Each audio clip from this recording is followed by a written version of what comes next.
It is Sunday, February 17th, 2013, and I'm just resuming my protest in front of the Unitarian Church of Montreal after having taken a break of a little over an hour while the service is ongoing.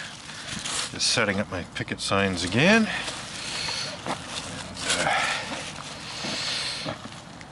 We shall protest as people are leaving following the service. I expect a few have already left. They tend to start leaving at around 11:45 when it's more like 5 past now. There should be a fair number of people still inside. So just set up the picket signs here. We had a interesting morning with a couple of interesting interactions. One of which I already uploaded to YouTube. And we shall see if we have any more. But in fact, the very first video clip I shot this morning, as I was getting set up, had a woman comment to the effect that, well, she asked me if I enjoyed what I was doing, or something along those lines, and I said that I quite enjoy what I'm doing. And she said, surely there's less negative things you can do. And unfortunately, in this time slot, I feel that the best thing I can do is protest against Unitarian Universalist injustices, abuses, and hypocrisy. If she finds that negative, well, it's unfortunate, but she and pretty much every other member of the Unitarian Church of Montreal have done virtually nothing to responsibly deal with the causes for this protest. They'd much rather have me out here protesting than engage in dialogue towards the end of resolving the conflict. In fact, that was confirmed in the next clip. I ended that clip quite quickly because it had an interesting little interaction. If it isn't Frank Greene, I haven't seen him in a while. Good morning, Frank. Pretty good.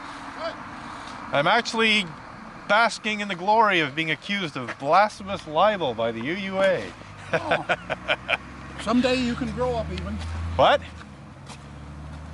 What was that? Good morning to you, sir. You said I could grow up? I think if anyone needs to grow up, it's you people, to say nothing of the UUA. I mean, accusing someone of blasphemous libel is insane for Unitarians as far as I'm concerned.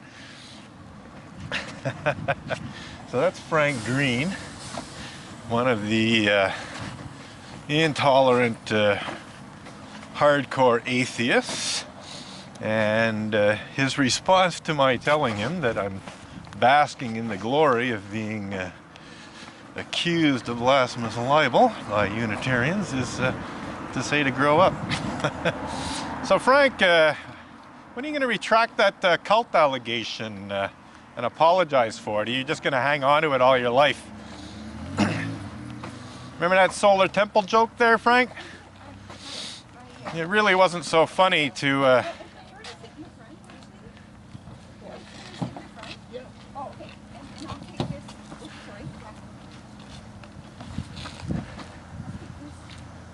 So we got Frank Greene, one of the intolerant atheists who is at the root cause of this protest.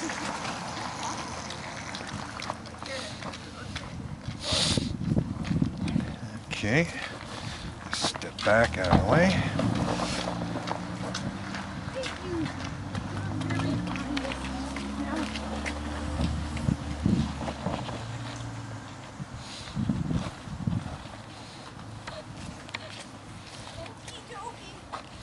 So you're going to hang on to that solar temple thing all your life, Frank? Never retract, never apologize? I don't even know what you're talking about. Oh, you got a poor memory, I guess. Very poor memory. So Frank claims he doesn't know what I'm talking about when I remind him of his joke to the effect that there might be a link between Creation Day and the Solar Temple cult. The fact of the matter is that when I was organizing the first celebration of Creation Day in the fall of 1994, I was in the office of the Unitarian Church of Montreal. If I remember correctly, I was producing some small posters to publicize the event. And Frank came into the office where I was, and one of the first things out of his mouth was, "I hope what you're doing doesn't have anything to do with the Solar Temple." And of course, this was in the weeks following the news of the mass suicides of the Solar Temple cult in Switzerland. So essentially, Frank Greene made a ha-ha, in quotation marks, joke, suggesting a link between my interreligious event and the Solar Temple cult, which was in the news as a result of a mass suicide. And I actually responded to that in a way to deflect his snide humor. But the fact of the matter is that Frank Greene not only made that remark, but I was later informed by a member of the church, actually quite a while later, like a couple of years or more later, member of the church informed me that in a phone call with her around that time, actually it was in the wake of the first successful celebration of Creation Day, she had phoned up Frank Greene, and if I remember correctly, she was wondering why there hadn't been any acknowledgement of the success of Creation Day.